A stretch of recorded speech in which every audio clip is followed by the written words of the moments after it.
to Streams of Income. Hosted by best-selling author and entrepreneur, Dr. David Powers, where we discuss streams of income, passive income, residual income, and even why there are dinosaurs and zombies in this intro. Fasten your seatbelts and get ready to dive in.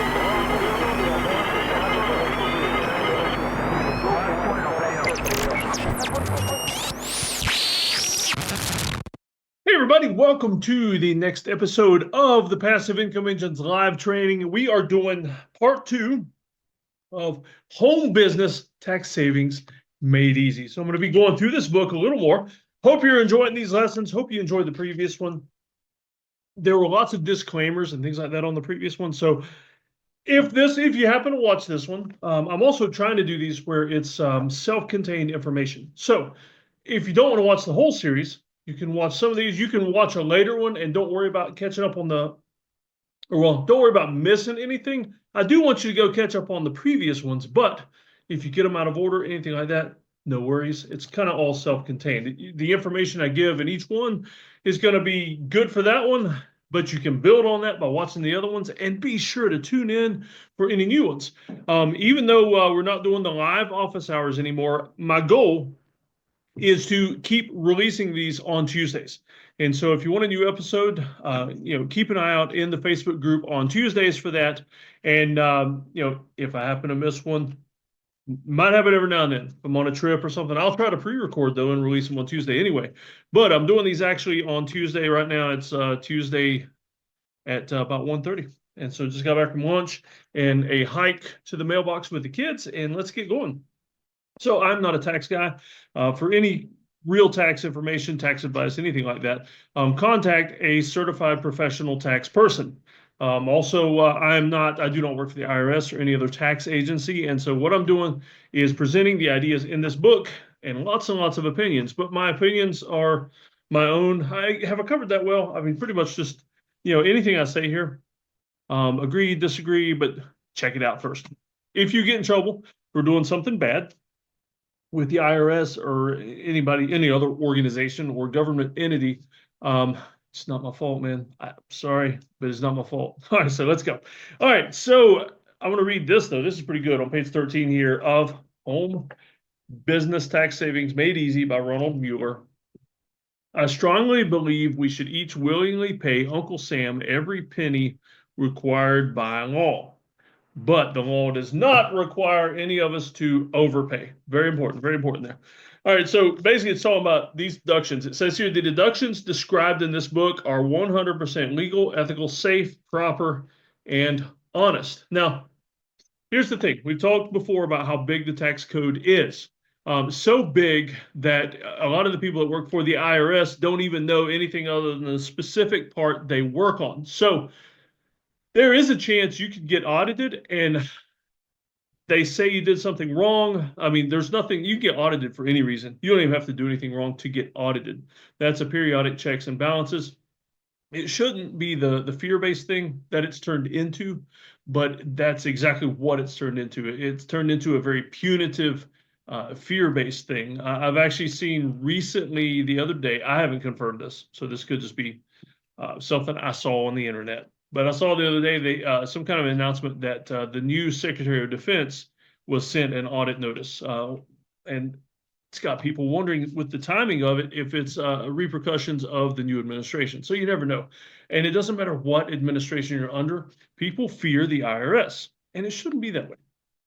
The government should be here to serve us as the people, not the people serve the government. And what I found, not just with the IRS, but many government agencies, is they build to a point where their job is no longer to do the thing, whether it's taxes, education, the military, any agency. Take any agency from the local level on up to the top. They build up to a point where they're no longer just there to do the thing, to serve the American people. They eventually turn into an agency that basically exists to keep itself going. It exists to continue funding itself. And that's a dangerous thing to do in government. So let's keep moving on though. All right, so when you run into a tax professional, though, because some of y'all either already have them or will consult them based on information I'm giving you, it says here you shouldn't have to fight with your tax preparer about the legality of deductions. So here's the thing. Option one, when your tax advisor says one of these deductions is not legal, point them to the source. And by source, Mueller is talking about an actual IRS source. And you can go to irs.gov. Actually, usually what I do is I just go to Google and I search just a blanket search for what I need. So I would look up when I wanted to get a hold of the tax book describing farm taxes, which I have to file. Not many of y'all probably filing those, but I think it's a Schedule F. I just went to Google and Googled IRS farm tax documents, and it sent me straight to the irs.gov website where I could download. And all the IRS documents are downloadable. You can find those really, really easy. All the simple ones, usually you can find at your library around tax time. And so they give them away free. And so it's a lot of paper that the government's printing for those things because some of the books are like huge. I usually just download the PDFs. I'll print out things that I really need to focus on or underline, things like that. All right, so option one, when the tax advisor says they're not legal, point them to the IRS source. When they consult the source, they can arrive at only one conclusion. The deductions described there are 100% legal, ethical, safe, proper, and honest. All right, so it's not your tax pro's fault. They didn't know about them. They never had an opportunity or an incentive to learn about the deductions until you pointed out, obviously. And so option two, if your current tax pro does not want to update their education about small business deductions, and if you're not willing to continue overpaying your taxes due to their lack of information, the option is to look for another tax pro. Now, one great option is the Dave Ramsey website. You can find tax pros, investment pros, insurance pros. I think you can still find tax pros on Dave Ramsey's website. Also, Dave Ramsey's website, if you want to do a search for tax ideas, things like that, that's another excellent source that I use sometimes because Dave is very capitalist and entrepreneurial minded. And you can bet Dave Ramsey is smart enough and employs people smart enough to advise him on taxes. And usually he will put that information out there. So if you have a question about a particular deduction, or let's say an interpretation of a deduction, sometimes I'll Google Dave Ramsey and then the specific thing, like Dave Ramsey farm taxes, for instance. But I would be more specific than that, especially with some of these deductions that you're going to get into. I brought up the interpretation word. That's another thing you have to be aware of, is that because the tax code is so weird and huge, a lot of times it doesn't come down to anything as simple as, oh, here's the rule, here's what it states. Sometimes it is open to interpretation by the by the IRS person, the IRS agent, whatever you want to call them, but the official government person. So be careful with that. All right, let's see. All right, let's carry on here. Ooh, listen to this. Remember, this is a couple years old. The working American's average wage today is $30,000. That works out to $14 an hour. Not much, but that's before taxes. After taxes, the average American worker only takes home less than $9 an hour. So you could find the new numbers for that if you want to look them up and Google that, but $14 to $9 an hour, most people don't realize that. That's why I encourage everyone, to, even if you're a W-2 employee and you love the job you have and you want to stay as a W-2 employee, start a small business. The deductions that are made available to you as a small business owner, and we talked in the last lesson, so refer back to that. We talked about the difference between a business and a hobby that might make a few dollars. Big difference. And with the IRS, there would be a huge difference that could land you in legal trouble. So I'm not saying monetize your hobby. What I am saying is start a small business. And we covered last time what makes that difference. Thank you. My daughter is actually my personal barista, and she grinds my coffee beans. She makes all my coffee drinks, and she just brought me a heaping big mug of coffee. I'm not a UK fan, but I love Tervis cups, and so, hey, it works. It's a good size for a small after-lunch coffee. So start a small business. Even as a W-2 employee, I mean, as a W-2 employee, if you start a small business with all the profit intent, consistent and regular, all that good stuff, you can, at that point, look at tax time as an income stream, because I promise you'll end up bringing money home instead of what you're sinking into the IRS from your W-2 taxes. All right, let's see. All right. Oh, this is good. I was looking to see the continuation of this sentence. Why then do most people freeze in their tracks when offered information on how to reduce their taxes? Which is exactly what I'm doing here. So why do most people freeze in the tracks and not take advantage of these opportunities? Number one, fear of the IRS. And like I said before, nobody should fear a government entity if you're not doing something wrong. But we do. We've been conditioned to do that because of the way they operate. All right, number two, fear of the time it'll take to keep detailed records. I mean, I am a records, spreadsheet, paperwork, logistics nerd to the extreme. And even so, I keep probably more and better records than 99% of the people I know. But I know in a group like this, there's a lot more of you out there in this group that are probably like me. In the vast majority of the population, not many people are like us. But it still doesn't take me that long to keep all the records that I need. And I keep everything digital now. And the IRS finally changed things to where they'll accept digital files of receipts and records and things like that. So it really saves on the paperwork burden. Also, you can scan those things in a way that the computer recognizes, dates, amounts, places, all that kind of thing. All right, and then number three, not fully understanding what deductions are legal. That's why you always listen to or pay attention to a book or an advisor or somebody that is quoting IRS sources. It's very important. That'll help keep you out of trouble, and you don't have to worry about number three, about the legal deductions. So when you understand the law, there's no reason to fear the law, right? Well, yeah, that's iffy. When you obey the law, there's no reason to fear law enforcement. That's not always true either. But good record keeping helps keep you safe. All right, so let's see. Let's skip ahead a few pages. All right, so here we've got a thing about, all right, I'm going to do this section and then we'll probably close it out for the day on this lesson. But the United States has two tax systems and you might be in the wrong one. So there is a tax system. First type of taxpayer is the employee. The second type of taxpayer is the business owner. Now, if there are any fans out there of Robert Kiyosaki's books, he goes into great detail about the mindset of the employee versus the business owner. And he even talks about the self-employed business owner as somebody that's different. A self-employed business owner, usually that person basically is the job. Because, like my dad, he works in construction and has his own business, but without him, the business doesn't exist. You're basically an employee. It's just you're the boss and the employee. A business is different. A business can operate without you. A business has a team. It means you're not doing everything. But as far as taxes goes, self-employed and business owner, it's the same category. All right, so let's look at the first type of taxpayer, the employee. Employees are W-2 wage earners, and they work for someone else. Most taxpayers fall into this category, and there are very few, almost minuscule tax deductions available to employees.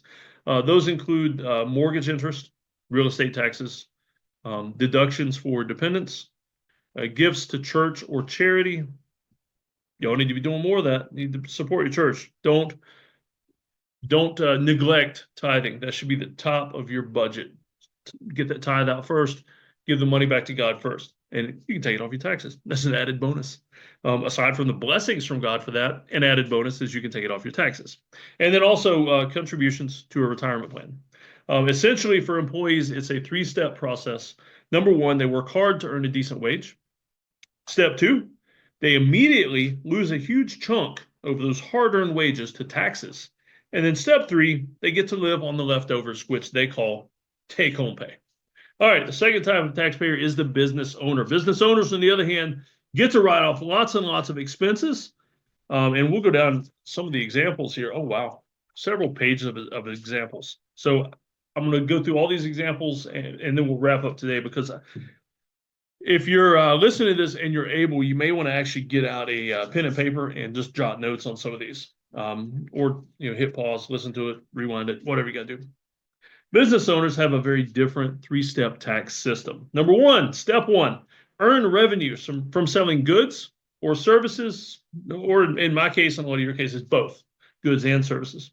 Step two, Spend whatever you need on operating expenses to keep the business financially solid. And then step 3, pay taxes only on whatever's left over. So after the expenses, not before. The long list of deductions commonly available to business owners include, and so this is not even everything. This is just samples of some of the most common ones. So I'm going to run down the list pretty quick. I'll comment a little bit more on some of these. And some of them I can tell by looking at them. He actually mentions fax machines. So you can see how outdated. I haven't seen a fax machine in about 10 years. All right. So mortgage interest or rent, utilities, cleaning crews, to dust, vacuum, empty the trash, that kind of thing. I actually pay my kids for that kind of thing, or I don't pay them. That's my cost of living in my house. So they are my cleaning crew. But as we're going to see in future chapters, there are ways to pay your kids. And as a business owner, you get to deduct all the employee stuff. And so there's a certain amount you can pay your kids that tax-free. And we'll get to that, specs on that, but something to think about. Computers, copiers, telephones, basically just office equipment, advertising, paper, pens, and postage, bank fees on business accounts, office furniture. And, as long as it's within reason, because actually this is my home office right now in this old farmhouse that we own and that we purchased. Man, the beard going behind my ear. This is my home office that's here now, but we have dreams of building a new house, building a separate, like a barn dominium type warehouse, that kind of thing, where my office is going to be. Part of that is when I do build the dream one, you're not going to see all this old stuff behind me. I'm going to actually get some nicer furniture, a nicer background for podcasts and videos, because I'm doing a ton of those now. And so you're going to see some nicer stuff behind me, some of the same decorations. Chucky will probably still be there. And he's looking at me, but all that's going to be deductible because it's my office, the office furniture. And we're talking desk, sofa, all that kind of stuff. All right, credit card annual fees for business-only cards. Depreciation, painting, wallpaper, carpeting, other repairs and maintenance, legal and professional services, phone bills, cell phones. Oh, he actually mentions pagers. That is getting old school. The cost of goods sold. If you're selling actual physical goods. I know one of our members has a pretty nice business making wreaths. Wreaths like you'd hang on the door, that kind of thing.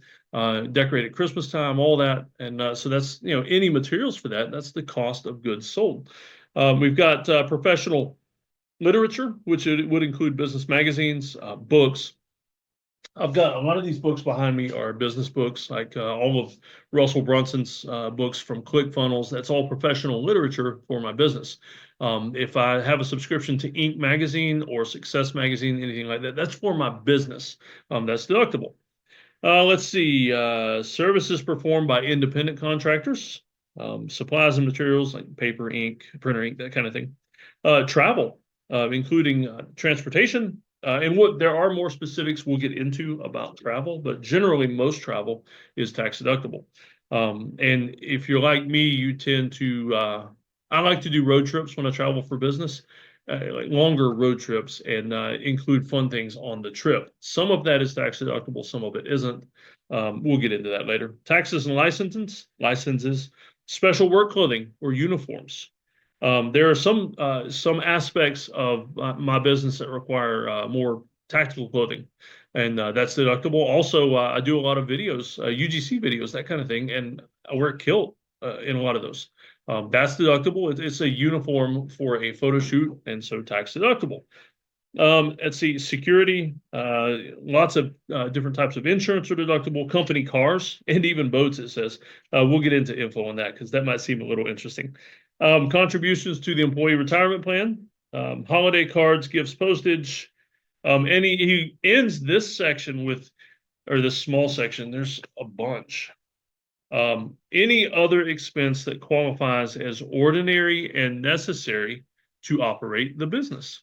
Let's see, he going on further, internet access fees, merchant discount fees, web hosting fees, internet service, see, computer extended warranty costs. He's just given lots of examples. Database backup, software, antivirus, spyware, firewalls, routers, peripherals, surge protection equipment, conference call services like Zoom. My Zoom subscription, which I'm recording this on, is tax deductible as a necessary part of my business. I'm literally using it for business right now. Now, it doesn't mean that I can't make a Zoom call to my parents or something. If I wanted to, they wouldn't. But if I wanted to, I could.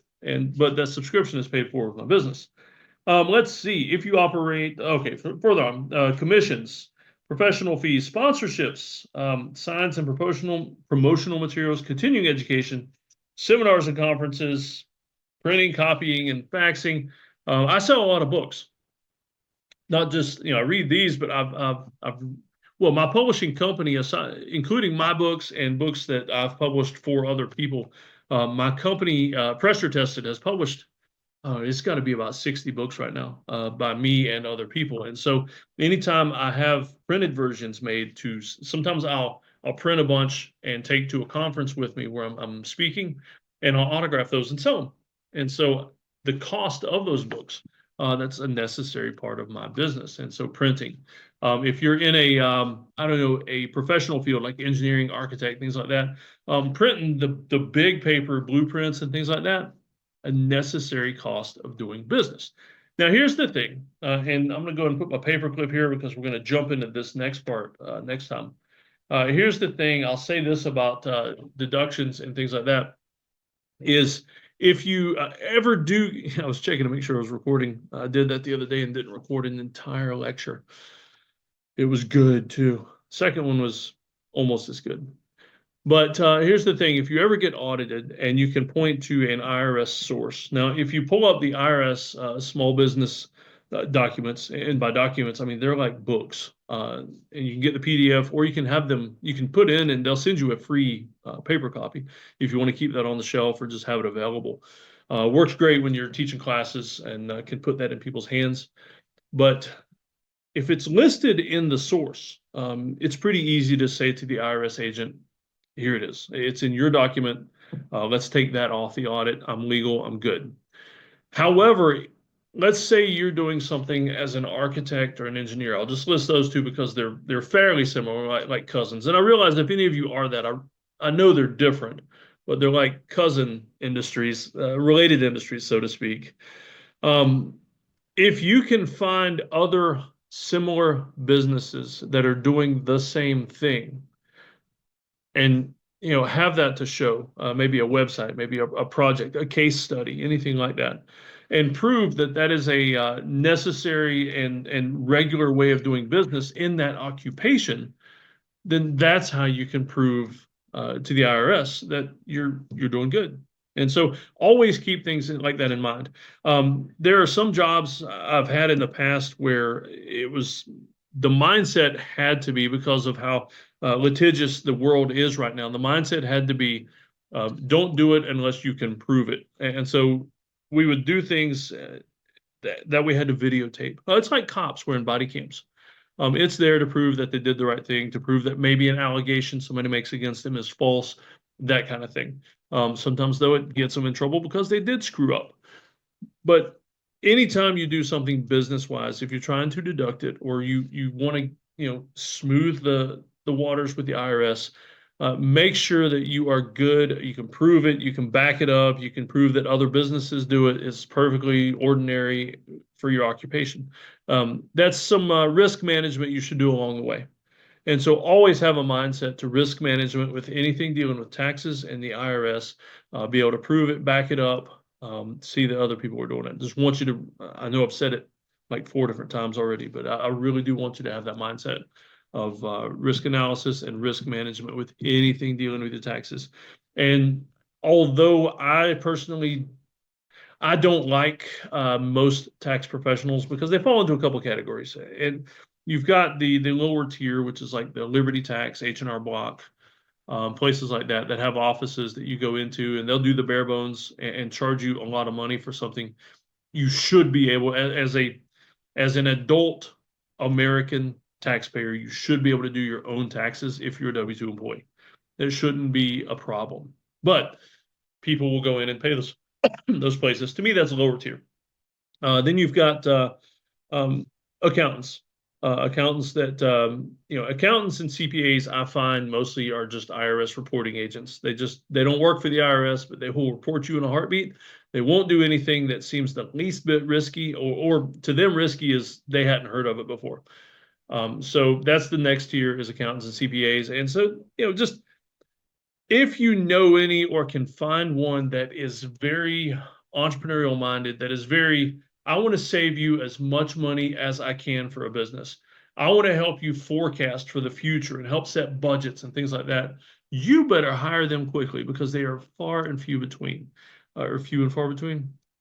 Doesn't matter. I think you get the gist of what I'm saying though, because if you can find one of those people, hire them, hold on to them, because it's been my experience with a lot of my clients and my dad's construction business over the years that most accountants and CPAs are just paper pushers that don't care anything about you or your business.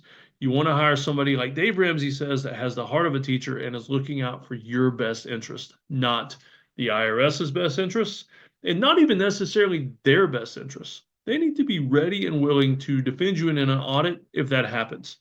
My dad's accountant, they do everything by the book and everything as easy as possible, and then want a big payment every April when the taxes are done for the privilege of making sure that they're safe from the IRS, not that my dad saved any money with his business. And so be careful about that. All right, so that concludes this episode. I hope you enjoyed it. I hope you're looking forward to more. If you have any questions, feel free to throw them in the comments, or actually, instead of the comments, to make it better for other people to see, if you have any questions about any of these classes, do a new Facebook post inside the Passive Income Engines Facebook group. And that way it'll pop up for everybody to see, because I guarantee if you've got a question, 10 or 50 other people probably have the same question and they're glad you asked. There will be times that some of you will ask questions in the Facebook group, and I will make a comment on that just so I'll see the next comments and hopefully see the answer that one of our experts in the group can provide about something specific. So if you have any questions or want to get in touch, or want me to go in a different veer into a different direction with these classes, you just let me know, and we'll try to be responsive to that. All right, y'all take care. Have an amazing day, whatever day it is that you're watching this. Hey guys, guess what? We have another cool thing. My publishing company, Pressure Tested Publishing, just came out with quite a few new books recently from different authors, and one of them is another book from my daughter, Astrid Powers. Now, she's been on here before to talk about her first book. What was it called? Pewie's New Friend. Pewie's New Friend. It's a story about a skunk and a unicorn that make friends, right? Mm-hmm. Well, she came out with another book. And so we do these books for language arts assignments, or she does writing for language arts assignments in homeschool. And we figure, well, why not just go ahead and publish these books? And she's actually making some money. If every book that sells, she gets the lion's share of the royalties from that book. And so that's pretty cool. So tell us about this new book, the ABC. Oh, don't want to put it in front of your face. The ABCs of Dog Breeds. And if you're listening to this on the audio, you go ahead and hold it there. If you're listening to this on audio, be sure to check out the video edition, because you can actually see, well, you can see her and the book. So tell us, what's this book about? It's meant to be a fun way to learn the ABCs and about dogs. Okay, ABCs and dogs. What grade level would you say? Like elementary, middle? Elementary. Elementary, but I guarantee you parents will have fun doing it with your kids as well, right? Here, let's go ahead and show them a couple pages. So this is pretty cool. So look, this is that's my autograph copy. See there? Got the fancy autograph inside. But she has, like, there's A for Alaskan Malamute. Malamute, or is it Malamute? Malamute. Malamute, okay. And plus there's an Alaskan Malamute word find. And so each ABC page, there's a dog that corresponds with that letter, but there's also an activity page for every single one. And so let's find another one here. Rhodesian Ridgeback. That's the one that we're wanting, right? Matter of fact, just today, I put our names on the waiting list to find out when a breeder is going to have a new round of puppies for Rhodesian Ridgeback, because that's what we're wanting to get. So what's the activity for the Rhodesian? What does the Rhodesian Ridgeback get for his birthday? And so there you see a little picture there. There's the dog, and you get to draw what he's going to get for his birthday. What would you draw? Dinosaur friend. A dinosaur. Wow. Like a live dinosaur, or like a dinosaur toy? A live one. Might as well make it a live dinosaur if we're just having fun with it, right? You know what? I would draw an intruder, like a trespasser coming onto the farm without permission. and our Rhodesian gets a hold of him, and we just like, hey, there's your new toy. Yeah, that's what I would do. That's pretty cool. So if you like dogs, or you know what, if you're trying to learn your ABCs, kids or parents, buy the book. Like I say, the royalties go to her. She gets to make some money to help fund and create her dog training business because that's what she's wanting to do for a living when she grows up. So the ABCs of dog breeds, Astrid Powers. You can find these on Amazon. I'll put a link in the show notes. But yeah, buy some books, fund her business. It's pretty cool. It's a win-win for everybody, right? And you get to learn about dogs. That is pretty awesome. Anything else you want to say before we hit the record button? Don't think so. All righty.